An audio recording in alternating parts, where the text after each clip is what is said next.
Hey, and welcome back to another Twinmotion video. In this video, we're going to look at something that is truly exciting, probably one of my most excited new features within Twinmotion 2022, and that is path tracing. Well, what is path tracing? Well, that is all of these light bounces, all in real time, thanks to your probably highly expensive graphics card. Before we get into how this works, what it is, anything like that, please demolish that like button. It really helps me out a lot. Also, it might have told me that you learned something, because I do want you to really demolish that button if you have learned something, because it does tell me that as well. So getting into it now, path tracing. So where can we find path tracing, first of all? Well, it is actually always on the main screen. I happen to be within media mode now, but it doesn't matter if you're in media mode. You can see it right here. It's all these dots. I hover over it, I can see toggle path tracer on and off. And so what I want to do is obviously compare what we're seeing here to a path traced image. And we want to run through the settings of path tracing, what each one of those settings are, which is probably the best, maybe how you'd want to set those settings for a particular image that you're trying to achieve, something like that. So how do we access that? Well, I'm going to get out of media mode, which again, it doesn't really matter if I'm in media mode or not. It's just going to change my view. So here's my view. This is fine. But you can see I've turned path tracing on, and I literally get this result. And it's a still image. Now, if I move, you can see what it's trying to do. It's trying to update this image in real time, and it's calculating all the light, the bounces, reflections, everything in real time based on my movement. And this is going to have to update every single time I move the camera, I do this or that. So it's not something you probably want to operate with on all the time. It makes no sense to, because it's more or less used to get a quality preview or a quality export. Of course, you can export it with this as well. So this, obviously what we're seeing here looks 10 times better than if I were to turn it off. Now, looks good in a different sense. This is all real time as well, but it's not to the quality. You're not getting the level of shadow bounces, light bounce, anything like that. It's just not happening. The main thing that I've noticed with path tracing is that it really grounds things. So before, you could, some of these, this is actually a pretty good view, but it looks like in lots of scenes, the furniture, the people, things that are like just on the ground look like they're floating and not actually on the ground itself. But clearly, whenever I turn this path tracing on, it really helps a lot. And you can see that these things are very based on the shadows and light. We get actual ambient light, ambient shadows, and we can see that this is clearly on the ground. Like it's sitting on the ground. There's no question about it. It's really good. Okay, but besides all that, let's look at the settings. So to look at the settings, whether you're dealing with the settings in media mode or not, I want to look at it and go through those with you in media mode, because ultimately, we're happy to get this as a preview. It's nice, but we want to export this as a quality image. Now, the cool thing is, I could go through any of these images, but as I add path tracing to one of these images, we'll see that this little grid of dots, this icon, will show up over whichever image or video, whatever it might be, that you've chosen to turn path tracing on for, which is really helpful. So I'm going to come into here, and this looks, honestly, if I were to say, it looks god-awful, but I'm going to show you just by turning the path tracing on, and we can also find that within the renderer. So you can see renderer, I can turn path tracing on here. Now I can also deal with the global illumination. I can turn that on or off. Also dealing with the shadows. If you remember, bringing the shadows down to 50 feet somewhere, you'll get sharper looking shadows, which is nice. It does improve the quality, but the second I turn path tracing on, the GI and the shadow, it's irrelevant. It doesn't matter. So these are meant for more of this real-time rendered look as opposed to the path tracing, whereas we have more settings, but we don't have these to deal with. So just kind of know that you don't have these settings anymore when I turn path tracing on. So I'm going to do that now, and you'll honestly, like, the quality is going to go from 0 to closer to 100, but not quite 100, but the quality difference between something like this and what we're going to get when I turn path tracing on is going to be ridiculous. So let's turn this on. And this takes just a second. And we see this, it could definitely use some work. But compared to what it was a second ago, this is 40 times better. So what are we looking at here? Well, first of all, we got the path tracer on. And you notice we have all these new settings. And there's a lot here, but don't worry. We're going to spend the time in this video to break these down, give you an idea of what they're doing, and which ones you want to adjust, which ones you should probably care about more, things like that. Okay, so first, let's start with the samples per pixel. The best way to describe this is that it's the resolution. If you're familiar with higher resolution images, you understand that they're more clear. There's more pixels. There's more dots per inch. There's a number of ways to look at it and all of that. But this is literally the number of samples per pixel, meaning the quality that you're going to get out of a single pixel. And in this case, I've got 8 samples per pixel, and the icon does a good job of showing you this because you can see less samples on the left and more on the right. In other words, a more detailed look, the more samples you include. And so this is directly related to the amount of time it will take to create and fully render the image, because we're kind of back to rendering. That's essentially what's happening. It's rendering this image in real time, and then we get this where we are now. And this is great. Just know that it's going to take longer. But before we get further along, I want to show you here. I can actually go to this drop down with the path tracer on and off. This path tracer on is the same as this path tracer on, but I have a drop down here, and this is really a quick way of getting to different presets to these types of settings. Now, I will say, the only thing that we can see here and control here is the samples per pixel. You can see this is directly correlated to the low quality setting. And so I'm going to put this up to medium, and we can see this go to now up to 64. And also, you'll notice that the max bounces change. Now, let's move on to those bounces. So while this is rendering, we can see bounces. I will say the icons do a great job of explaining what this is, because this is literally the number of times that light is bouncing off of something.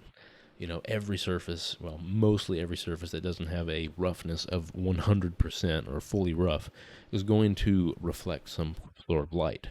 And with that, all of these surfaces, essentially all of them, are going to or would allow for light to reflect or bounce off. And so what is this saying? This is saying that light coming in from the sun or wherever can bounce off of surfaces 8 times. A particular, let's call it a ray of light, a photon, whatever it is. The light itself can bounce 8 times, which all that means is you're going to have a bit more ambient light the more it can bounce around. But besides that, it's more of the quality, the smoothness, I guess you could call it more of a natural look that you'd have from the light bouncing more times. And when you think about it in real life, light is going to bounce as many times as it can. Like, it's going to be reflected as many times as it can until it's either exhausted or absorbed into whatever, that it's actually hitting instead of being reflected. Blah, blah, all that, whatever. So max bounces. But if we go back to these settings here, and I go back to low, it's going to only affect the samples per pixel and the max bounces. Also, hovering over these does a pretty good idea. It says the maximum amount of bounces to use for the path tracer solution. Simple, pretty simple stuff. But something else, some other place that you can find these presets and actually adjust them for yourself is in the, quote, burger menu in preferences. And we can come down to path tracer. And then we can see here, well, this looks oddly familiar. I've got my preset, and it's apparently got a built-in hotkey, which is cool. But then you've got the samples per pixel and then the bounce settings. And this is for low, medium, high. And you can set this however you want. Maybe you want these numbers higher. Maybe you want them lower, whatever. It's up to you. But I like this a lot because I can easily jump from one quality to the next without having to do anything in particular as far as adjusting these settings by themselves. It's just all built in. Unfortunately, it is only these 2. I can see this expanding to other ones, but nonetheless, this is good because I will say the rest are more of, let's call it icing. These are more icing on the cake when it comes to these 2. It's more of like, this is really going to end up giving you the quality. Like, these are really what the quality is going to, the quality is going to come from these 2 more than anything. So if we move on to the next one, Denoiser. Well, it is what it is. If you're familiar with noise, it is the particles, it's those random pixels that show up that really aren't contributing to the image, and in some cases, if it is true noise, then it's considered lost data. If we're talking about a raw file, imagine if you've ever taken with a DSLR camera, you've taken a night shot. A lot of times the darker night shots will introduce a lot of noise because there's not a lot of light. And because there's not a lot of light, the camera has to, I guess, in a way, interpret what's there. And so this is not exactly what noise is, but what you'll see is it's not dark, it's not normal, it's basically just, it's kind of like corruption. It just shouldn't be there. So noise, in a sense, is not something we want, because it added noise to the scene isn't going to help. It's we're going to technically lose quality. So I haven't really felt a reason to ever turn the denoiser off, because in my mind the denoiser should probably stay turned on. Now I'll turn it off, and I can't say that we'll see a lot of noise, but this will be a good test to see. Now this is actually like the first time I've ever turned the denoiser off, and I'm not sure what it is, but the solution is actually done now, and this is all the noise everywhere. So I'm kind of surprised that the quality isn't better without the denoiser on. I feel like it should be better than this, because this is not considered all to be noise. I could see some of the noise maybe in here. You can see it almost looks like a loss of data, or like that the light didn't know what to do and hit the glass in this particular spot, or it was too bright or something like that. Regardless, I don't know. So if this tells you anything, turn the denoiser on, because the second I do that, apparently it can finish and it looks 10 times better. Now I don't know why, whatever. So the Firefly, I actually had to look this up as far as what it was exactly, but specifically these Fireflies are, if you see these dots and pixels or whatever, specifically these over here, like as I turn the denoiser on and off, I'll leave it off just to show, but like these really bright dots here, these are considered to be Fireflies. And it's just, while the path tracing is going on, concentrated areas of light that aren't really worked out. And so these aren't going to have, this isn't going to have a huge, it's not going to impact that much, but a lot of times I see that I have more luck with having the Firefly brightness higher, and also I believe the default is set to 30. You'll also notice here, if I leave this at 30 and I take it all the way down to -10, it ends up just darkening my scene. It doesn't help at all, doesn't contribute. Even if I put it at 0, this isn't quite what I'm looking for. It does take away some of the brightness. This may, depending on the scene, whether it's a darker light, it may be advantageous to turn these down, but I find the default of 30 is just fine, and I'm not seeing them, basically. I'm not seeing these points of, I guess, areas that are blown out. I'm not seeing that. So, finally, moving on to emissive. This is really interesting.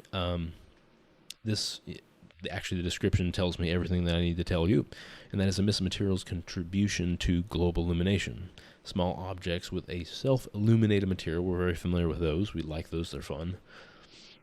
They may introduce a lot of noise, specifically in interior scenes. So it's just something to know, that if you have emissive materials or anything emissive, basically adding light to the scene, the path tracing will calculate those as well, which you would expect. That's normal. You would kind of hope it would.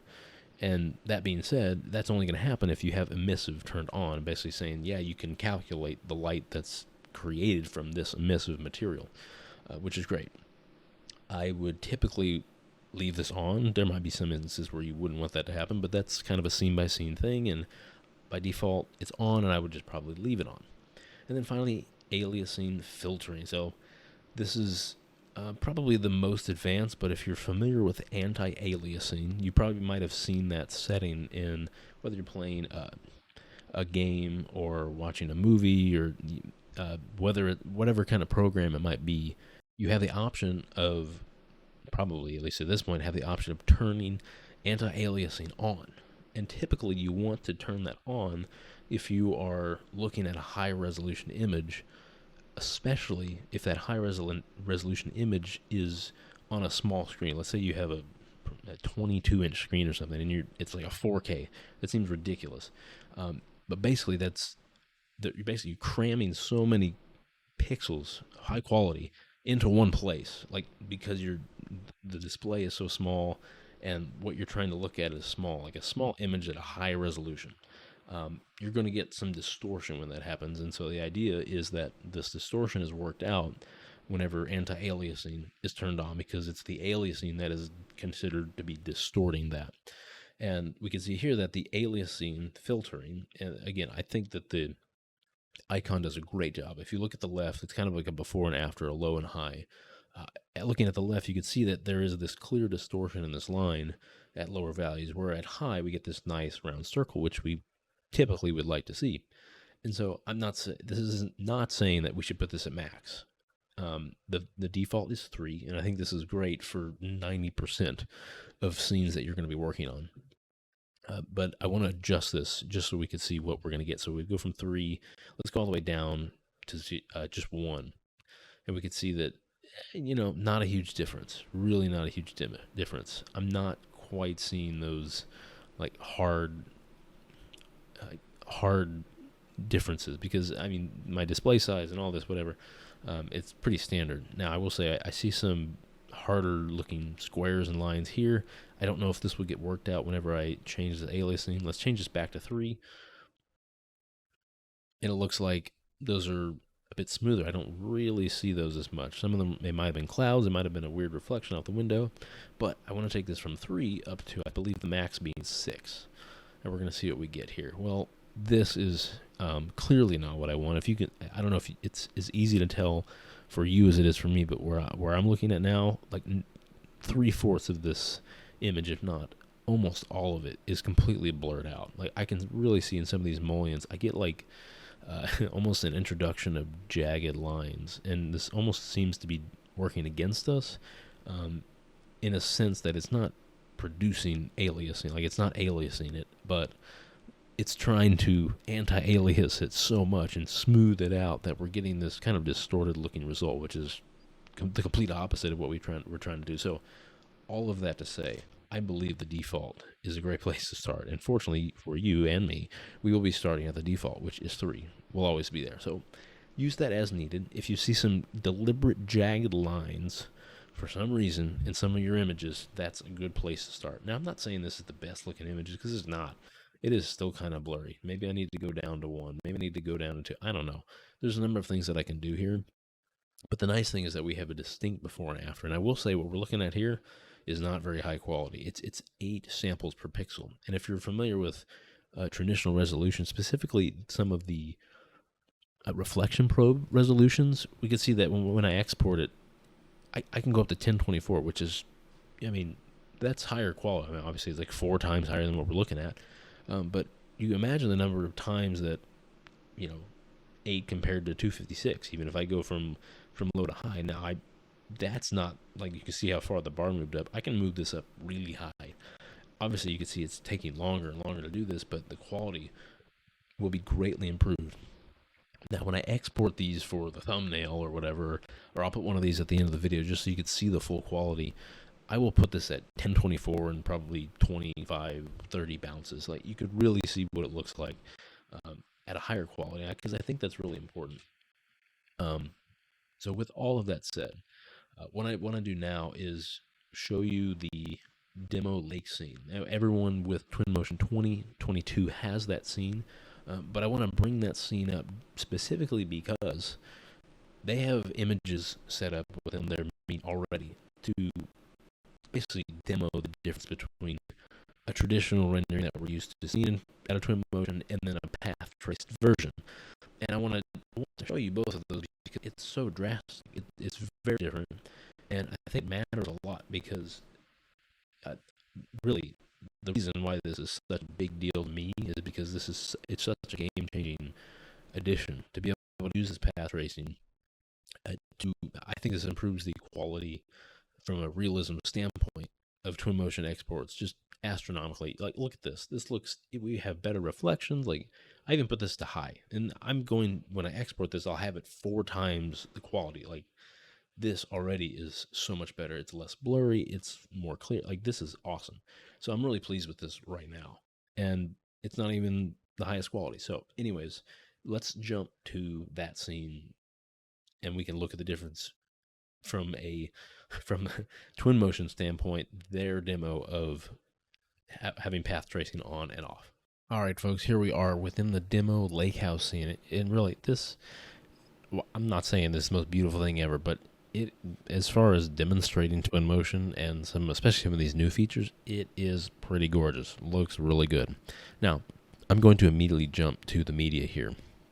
and images, and we can see that we have essentially the same images kind of twice here. And we have that because here's a great, so here we have the first image. It's got a lot of reflection, a lot of light, a lot of everything in this bathroom scene.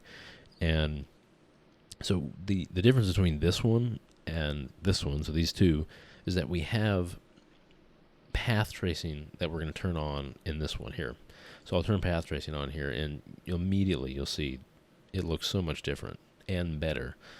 And so as we jump between these two, you'll obviously be able to see that. But I'm also going to export these two images because I think this is one of the best images, because it really displays all of the, you see the path tracing here and the regular image right here. And so it's the same one. It really is the same image, but like the lighting that we actually get to see is so vastly different whenever we have path tracing on versus off. Like this ambient light, the light behind that's splashing behind this mirror, is actually seen when we have path tracing on, just because of the pure quality of it and what it's doing.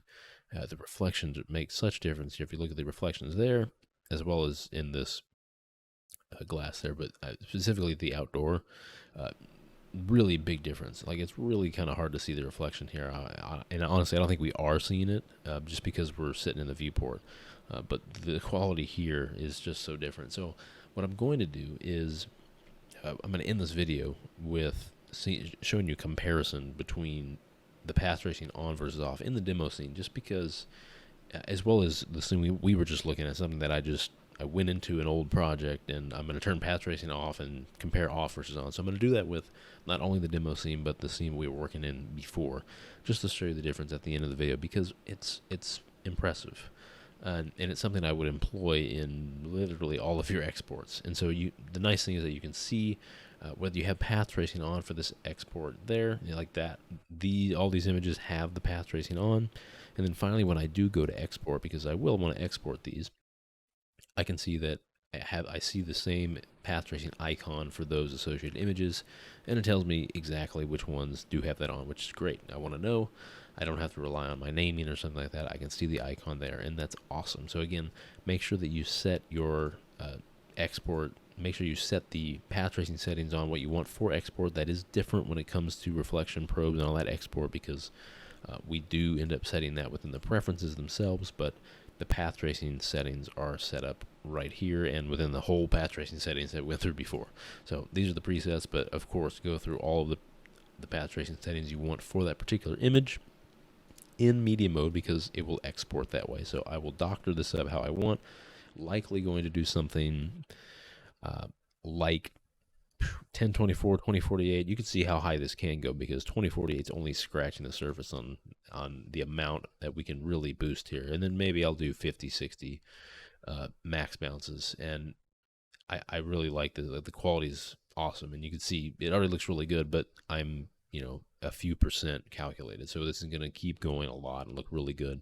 Now I don't need to wait for this here. I can go ahead and just export it, because that's really all I want to do, and make sure it's exported. But after I export it here, I will show you what they look like and compare them.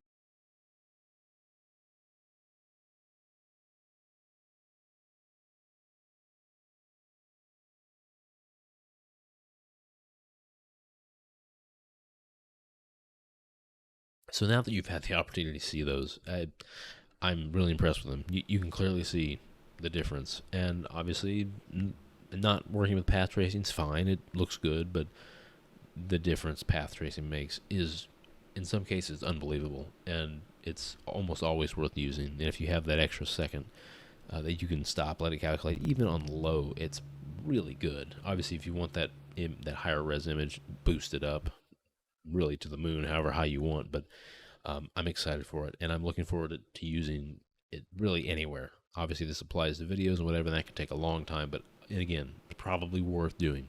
So that will do it for this video. We spent a long time, I apologize, looking at path tracing, so I hope you got a lot out of this as far as the settings and when to use it, when not to. Of course, I like to use it all the time now, because it's honestly the best thing I've seen in Twinmotion in years. So again, that will do it for this video. If you happen to learn something, if you wouldn't mind demolishing that like button, it really helps me out a lot. Also tells me that you might have learned something. That's kind of why we're here, and hoping that you learned something. So I will see you in the next Twinmotion video. Lots more new features to cover, of course. in great depth. So I will see you in the next video. Have a wonderful day, and thank you very much for watching.